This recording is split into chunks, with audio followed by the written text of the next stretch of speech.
मैं प्रकाश आपका स्वागत करता हूं आपके अपने करेंट हेवन के यूट्यूब चैनल पर। दोस्तों, आज है 14 मई 2021 से जितने भी इम्पोर्टेंट करंट अफेयर के क्वेश्चन हैं वो तो देखेंगे ही हम लोग, और उसके साथ स्टैटिक जीके प्लस फैक्ट, और लास्ट में एक ऐसा टॉपिक लिया जाता है जो आपके सारे एग्जाम्स के लिए महत्वपूर्ण होता है। दोस्तों, आज भी एक बेहतरीन टॉपिक लिया गया है, आप लास्ट तक बने रहिए। यह सारे एग्जाम्स के लिए महत्वपूर्ण होता है, चाहे जिस एग्जाम्स की आप तैयारी करते हो, बड़े से बड़े लेवल यूपीएससी तक के लेवल के लिए, या फिर SSC, railway, bank, UP TET, C TET, super TET, सारे एग्जाम्स के लिए। दोस्तों, लाइक, शेयर, सब्सक्राइब करना आपके हाथ में है। दोस्तों, अगर आपको अच्छा लगता है तो आप अपने मित्रों को जरूर जोड़िए। दोस्तों, रोज 10 से 5 लोग को ही जोड़िए, लेकिन जोड़िए जरूर। दोस्तों, आपकी फैमिली बड़ा होना चाहिए। दोस्तों, आप लोग को भी अच्छा लगेगा। बेल आइकन पर जरूर क्लिक कर लेंगे।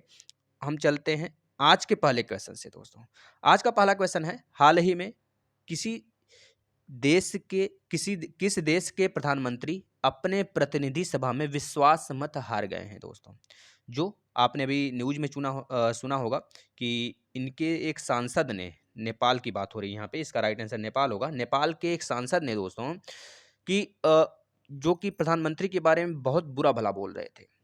अब उसी जगह के प्रधानमंत्री केपी शर्मा ओली अपने प्रतिनिधि सभा में विश्वास मत हार गए हैं। दोस्तों, याद रखेंगे, यहाँ पे नेपाल की बात हुई है तो नेपाल के बारे में सब कुछ जानते हैं। इसके पहले हम लोग जान लेते हैं आखिर ऐसा क्यों हुआ। नेपाल के प्रधानमंत्री केपी शर्मा ओली ने प्रतिनिधि सभा में विश्वास मत खो दिया है। केपी शर्मा ओली को उनके पक्ष में 93 मत मिले, जबकि 124 ने उनके खिलाफ मतदान किया। दोस्तों, 275 सदस्यीय प्रतिनिधि सभा है उनका, जिसमें से 93 उनके पक्ष में, 124 उनके विपक्ष में वोट किया। इस वजह से वो अपना कह लीजिए कि विश्वास मत हार गए हैं। दोस्तों, उन्हें प्रतिनिधि सभा के निचले भाग में विश्वास मत जीतने के लिए कम से कम 136 सीटों की आवश्यकता थी, लेकिन वह नहीं जीत पाए। एनसीपी, राष्ट्रवादी कांग्रेस पार्टी की सरकार से अपना समर्थन वापस लेने के बाद पीएम ओली को विश्वास मत का सामना करना पड़ा था। दोस्तों, याद रखेंगे, जनवरी में केपी शर्मा ओली को संसद भंग करने के अपने फैसले के लिए नेपाल कम्युनिस्ट पार्टी की प्राथमिक सदस्यता से निष्कासित कर दिया गया था। नेपाल की राजधानी काठमांडू है और मुद्रा यहाँ के नेपाली रुपया है, और नेपाल के राष्ट्रपति विद्यादेवी भंडारी है। नेपाल के बारे में कुछ और जानते हैं फैक्ट।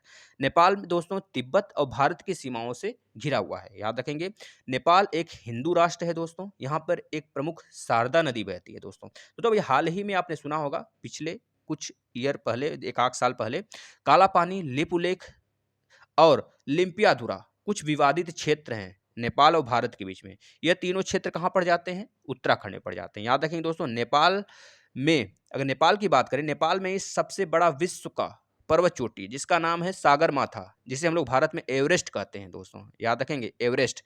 दोस्तों, अगर बात करें इसकी ऊंचाई कितनी है तो 8,849 मीटर बताएंगे। दोस्तों, याद रखेंगे, कहीं बुक में आपको डिफरेंस मिल सकते हैं थोड़े बहुत।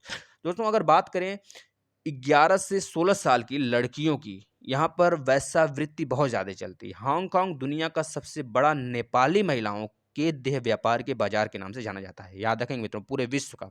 अब चलते हैं नेक्स्ट क्वेश्चन की तरफ। दोस्तों, आज का जो वीडियो का टारगेट हमारा 200 लाइक का। दोस्तों, 200 लाइक अब आपकी जिम्मेदारी है, आप लोग कब तक पहुंचा देते हैं। दोस्तों, आपके ऊपर है, आप हमारे लिए वर्क करिए, हम आपके लिए वर्क करेंगे। दोस्तों, 100% वर्क करेंगे। टॉपिक वाइज भी करंट अफेयर आ रहा है, आप देख सकते हैं। हाल ही में भारत का कौन सा केंद्र शासित राज्य बना हर घर जल केंद्र शासित प्रदेश? मतलब ऐसा कौन सा केंद्र शासित राज्य है भारत का जो हर घर जल केंद्र प्रशासित देश यानी कि प्रदेश बना है? दोस्तों, तो बता देंगे, अभी हाल ही में यहाँ पे चुनाव भी हुआ था, तो बता देंगे पुदुचेरी। दोस्तों, अभी हाल ही में यहाँ पे चुनाव हुआ। दोस्तों, पुदुचेरी में 4 जिले हैं मुख्य। कौन कौन से हैं? 4। दोस्तों, 4 जिले हैं, लेकिन एक तथ्य है, ये चारों जिले अलग अलग राज्य में है। भारत के 3 राज्यों में फैले हुए हैं। माहे है दोस्तों एक जिला यहाँ का, जो कि केरल में है। यनम है जो दोस्तों, यह कहाँ का है, कहाँ पे है, तो बता देंगे आंध्र प्रदेश में है। एक है कावारत्ती, ये पुदुचेरी का कैपिटल भी है। कावारत्ती और पुदुचेरी ये तमिलनाडु में है। दोस्तों, याद रखेंगे। तो यहाँ पे अभी हाल ही में सीएम बनाए गए हैं, तो बता देंगे कौन बनाए गए हैं। दोस्तों, पुदुचेरी के मुख्यमंत्री बता देंगे एन रंगास्वामी। दोस्तों, याद रखेंगे दोस्तों, 2024 तक देश के प्रत्येक ग्रामीण घर में नल के पानी के कनेक्शन प्रदान करने का एक पहल और चलाया गया था भारत सरकार द्वारा। कौन सा पहल था दोस्तों? बता देंगे, जल जीवन मिशन। याद रखेंगे दोस्तों, ये 2019 में लॉन्च हुआ था और 2024 तक ये हर घर पहुंचाने की बात किया गया केंद्र सरकार द्वारा। उस योजना का नाम याद रखेंगे, जल जीवन मिशन दोस्तों। चलते हैं नेक्स्ट क्वेश्चन की तरफ। हाल ही में नेशनल एसेट रिकंस्ट्रक्शन कंपनी के सीईओ किसे बनाया गया दोस्तों? तो बता देंगे इसका राइट आंसर, पद्म कुमार नायर। कौन दोस्तों? पद्म कुमार एम नायर इनका पूरा नाम है। तो याद रखेंगे दोस्तों, यहाँ पे हम लिखे हैं सुशील चंद्रा, रमन्ना और शक्तिकांत दास। इन तीनों के बारे में जानना हमें बेहद जरूरी है, क्योंकि यहाँ से एग्जाम में क्वेश्चन बनते हैं। सुशील चंद्रा अभी हाल ही में मुख्य चुनाव आयुक्त नियुक्त हुए हैं दोस्तों, और RN रमन्ना दो हैं दोस्तों, यह जो है मुख्य न्यायाधीश 48वें नंबर के भारत के बने हैं। याद रखेंगे दोस्तों। और जो शक्तिकांत दास हैं, आपको पता होगा 25वें गवर्नर हैं RBI के दोस्तों। हमने बहुत बार आपको बताया है, डिस्कस किया है, आपका रिवीजन होता रहेगा इसी तरह। अब इंपॉर्टेंट क्वेश्चन, 3 लगातार इंपॉर्टेंट क्वेश्चन आएंगे आपके, जो कि भारत के जीडीपी निर्धारित करेंगे दोस्तों। ध्यान से देखिएगा। हाल ही में मूडीज ने फाइनेंशियल ईयर 2022 के लिए भारत के जीडीपी का भुगतान कितना लगाया है दोस्तों? तो बता देंगे, यह लगाया है 9.3%। इसके पहले इन्होंने दोस्तों बढ़ाकर लगाया था 13.7%, लेकिन अब घटा दिया है महामारी को देखते हुए 9.3%। याद रखेंगे दोस्तों, ये जीडीपी का अनुमान घटाकर इतना लगाया गया। अब यहाँ पे बात हुआ है मूडीज का, मूडीज इन्वेस्टर सर्विसेज इसका पूरा नाम है दोस्तों।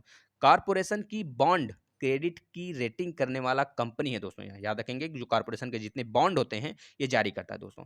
दोस्तों मूडीज के साथ 2 ऐसे और क्रेडिट रेटिंग्स हैं, एजेंसियां हैं, जिनका नाम है स्टैंडर्ड एंड पुअर्स और दूसरा है फिच समूह। ये तीनों जो है इंडिया पूरे वर्ल्ड के टॉप 3 में आते हैं दोस्तों।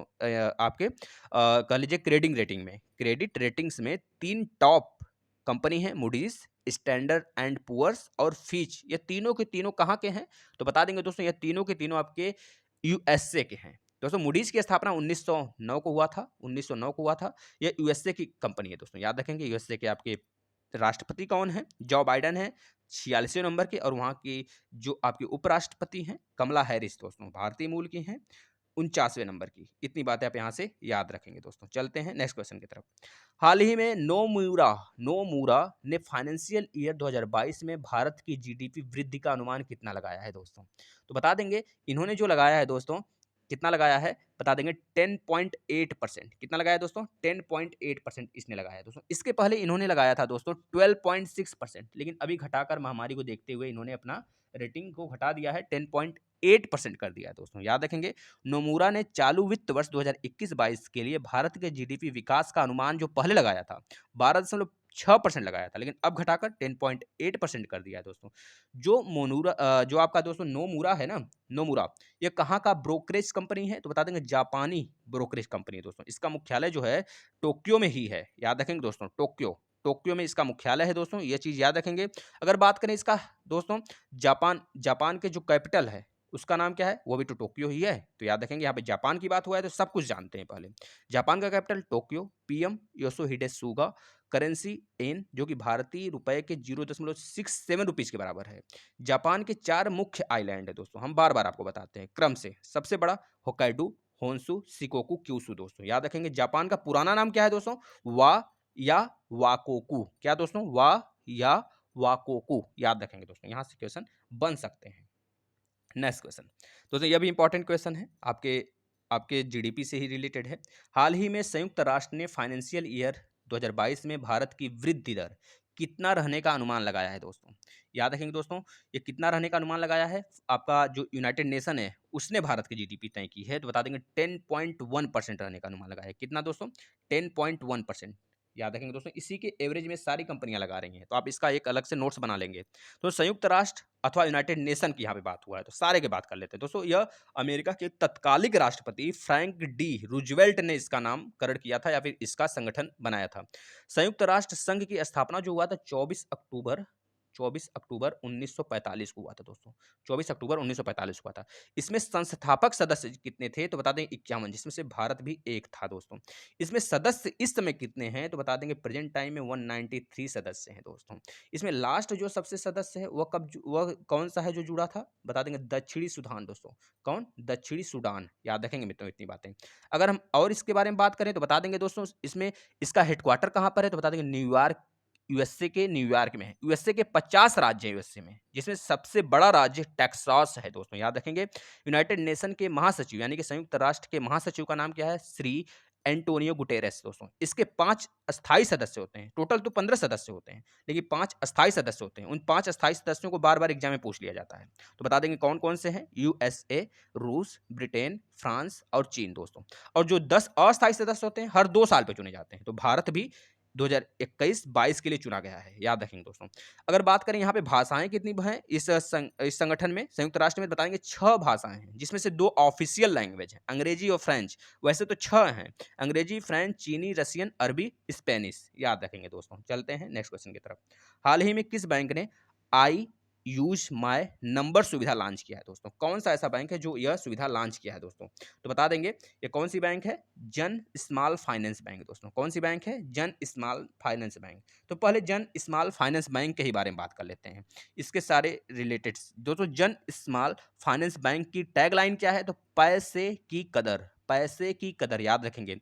जन स्मॉल फाइनेंस बैंक के एमडी और सीईओ कौन है? तो बता देंगे अजय कंवल, अजय कंवल दोस्तों। जन स्मॉल फाइनेंस बैंक की स्थापना 24 जुलाई 2006 को हुआ था। जन स्मॉल फाइनेंस बैंक का मुख्यालय बेंगलुरु में है दोस्तों, याद रखेंगे दोस्तों। यहाँ से अगर आपसे एक चीज और है दोस्तों, यहाँ पे 3-4 चीजें हम आपको बताते हैं। जैसे यहाँ पे आधार नंबर आपसे अगर पूछा जाता है, आधार नंबर में कितने डिजिट्स होते हैं? बता देंगे 12 डिजिट्स होते हैं। जनरली सबको पता होगा, नहीं पता है तो आप लोग उस पर अपना कह लीजिए कि उसके तरफ ध्यान नहीं ले जाते हैं, लेकिन जानना चाहिए दोस्तों, यहाँ से क्वेश्चन बन सकते हैं। यहाँ पे पैन कार्ड की अगर बात करें तो पैन कार्ड भी आप लोग रखते होंगे। पैन कार्ड में अंकों की संख्या कितनी है? तो 10 बता देंगे दोस्तों। आधार में 12 संख्याएं होती हैं और पैन कार्ड में 10 संख्याएं होती हैं। जो आप एटीएम यूज करते हैं, ऑटोमेटिक टेलर मशीन दोस्तों, वो उसका फुल फॉर्म है, जो यूज करते हैं उसमें 16 डिजिट होते हैं, आप लोग चेक कर सकते हैं दोस्तों।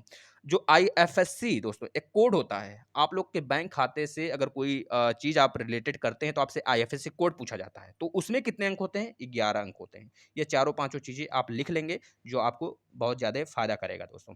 Next question. हाल ही में पासेक्स युद्ध अभ्यास भारत और किस देश के साथ हुआ है दोस्तों? तो बता देंगे इंडोनेशिया के साथ हुआ है दोस्तों, पासेक्स युद्ध अभ्यास दोस्तों। इस पे सेपरेट वीडियो आई है, आप लोग देखा करिए दोस्तों। रोज 12 बजे दोस्तों एक वीडियो आती है और एक शाम 7 बजे आता है, आप जरूर से जरूर देखा करिए। ये तीनों वीडियो होते हैं इंप्रेसिव, आपको इंस्पायरेशन दिलाएंगे दोस्तों अंदर से, तो आप जरूर से जरूर देखा करिए दोस्तों। पिछला वीडियो आप रिवीजन किया करिए दोस्तों। यहाँ पे बात हुआ इंडोनेशिया का। इंडोनेशिया का अगर बात करें दोस्तों, यहाँ पे पहली बात, ये कौन सा युद्ध अभ्यास है? नौसेना है कि दोस्तों वायुसेना है? कौन सा है? तो बता देंगे नौसेना युद्ध अभ्यास है। अगर पूछा जाता है भारत में नौसेना दिवस कब मनाया जाता है, तो बता देंगे 15 जनवरी को मनाया जाता है दोस्तों, 15 जनवरी को मनाया जाता है। अगर आपसे पूछा जाता है इंडोनेशिया का कैपिटल क्या है, तो बता देंगे जकार्ता था, लेकिन यह दुनिया का सबसे तेजी से डूबता हुआ शहर है। इस वजह से इस समय जो वहाँ के दोस्तों पीएम हैं इंडोनेशिया के, जोको विडोडो ने तय किया है कि जो बोर्नियो द्वीप एक है दोस्तों इंडोनेशिया का, उस पे इसका कैपिटल होगा। उस कैपिटल का नाम क्या होगा? कलिमंतर। इंडोनेशिया और सिंगापुर के मध्य एक जल संधि है, जिसका नाम है मलक्का द्वीप यानी कि मलय प्रायद्वीप दोस्तों। इंडोनेशिया का प्रमुख ज्वालामुखी मेरापी है, जो सबसे सक्रिय ज्वालामुखी, जिसकी ऊंचाई 2963 मीटर है दोस्तों, याद रखेंगे। इंडोनेशिया का कैपिटल आपको बता दिया, यहाँ का मुद्रा है रुपया दोस्तों, याद रखेंगे दोस्तों। चलते हैं नेक्स्ट क्वेश्चन की तरफ। हाल ही में इंडियन चैम्बर ऑफ कॉमर्स यानी कि आईसीसी दोस्तों, Indian cricket international cricket council की यहाँ पे बात नहीं हो रही है दोस्तों, यहाँ पे इंडियन चैम्बर ऑफ कॉमर्स ने किस से ग्रीन ऊर्जा पुरस्कार से सम्मानित किया, मतलब किसे ग्रीन ऊर्जा पुरस्कार से सम्मानित किया गया है? तो बता देंगे इरीडा दोस्तों। इरीडा का फुल फॉर्म क्या है? Indian renewable energy development agency दोस्तों, याद रखेंगे। Indian renewable energy development agency limited इसका पूरा नाम है दोस्तों। आईसीसी का फुल फॉर्म क्या है? भारतीय चैम्बर ऑफ कॉमर्स दोस्तों, याद रखेंगे। इरीडा का मुख्यालय नई दिल्ली में है। इरीडा की स्थापना 11 मार्च 1987 को हुआ था दोस्तों, याद रखेंगे। इरीडा को आईसीसी द्वारा ग्रीन ऊर्जा पुरस्कार से सम्मानित किया गया है दोस्तों। यह क्वेश्चन आपके एग्जाम में 100% पूछा जा सकता है दोस्तों, याद रखेंगे। चलते हैं नेक्स्ट क्वेश्चन की तरफ दोस्तों। नेक्स्ट और लास्ट क्वेश्चन दोस्तों। हाल ही में वर्ल्ड टेस्ट चैंपियनशिप के बाद विकेट कीपर बीजे वाटलिंग रिटायर होने की घोषणा कर दी है दोस्तों। ये किस देश के हैं? तो बता देंगे दोस्तों, यह तो हैं न्यूजीलैंड देश के। किस देश के दोस्तों? न्यूजीलैंड देश के हैं दोस्तों। दोस्तों न्यूजीलैंड के बारे में हमने आपको बहुत बार बताया हुआ है, बहुतों बार दोस्तों बताया। न्यूजीलैंड का कैपिटल पहले बता दीजिए आप क्या है? तो बता देंगे दोस्तों, वेलिंगटन है। न्यूजीलैंड के जो प्रधानमंत्री हैं उनका नाम क्या है? Jacinda Ardern. क्या नाम है? Jacinda Ardern.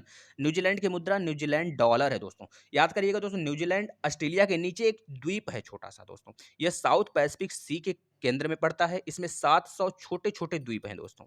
दोस्तों अगर यहाँ की पॉपुलेशन की बात करें तो 49.2 लाख यानी कि 49.2 लाख हैं दोस्तों। यहाँ पर दोस्तों कुक जल संधि है न्यूजीलैंड में ही दोस्तों। न्यूजीलैंड के ऊपर एक छोटा सा आइलैंड है जिसे हम कहते हैं तस्मानिया आइलैंड दोस्तों। तस्मानिया और ऑस्ट्रेलिया के बीच में एक जल संधि जिसका नाम है बॉस स्टेट, आपसे पूछा जाता है अनेकों एग्जाम में दोस्तों। चलते हैं, आपके जो क्वेश्चन दिया गया था आपने बहुत अच्छे से जवाब दिया दोस्तों। हम आपसे रिक्वेस्ट करते हैं कि आप ज़्यादा से ज़्यादा लिखने की कोशिश किया करिए दोस्तों, जिससे और बच्चे देखकर आपसे कुछ सीख सकें। इसका राइट आंसर आपने बताया था 11 मई, बिल्कुल सही था। क्वेश्चन ऑफ द डे आप जरूर बताएंगे दोस्तों, और इसमें आरबीआई के बारे में फुल डिटेल में लिखेंगे, आपको बहुत बार बताया गया दोस्तों, इसका राइट आंसर बता देंगे।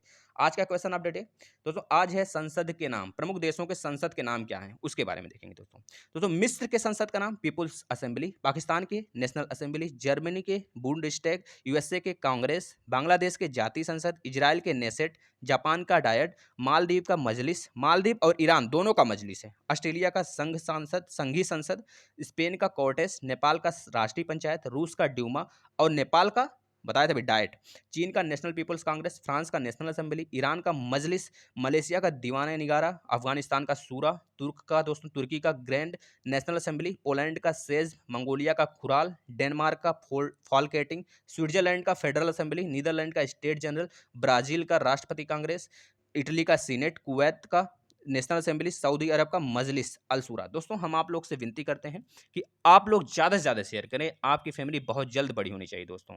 आप लोग के अंदर वह जोश होना चाहिए दोस्तों शेयर करने का। अगर आप लोग कुछ सीखते हैं तो जरूर शेयर करिए अपने हर एक सोशल मीडिया प्लेटफॉर्म पे दोस्तों, जिससे कि बच्चे अट्रैक्ट होकर आएँ दोस्तों। दोस्तों कुछ वीडियो आते हैं जो आपको इंस्पायरेशन करते हैं, वो आप प्लेलिस्ट में आके देख सकते हैं।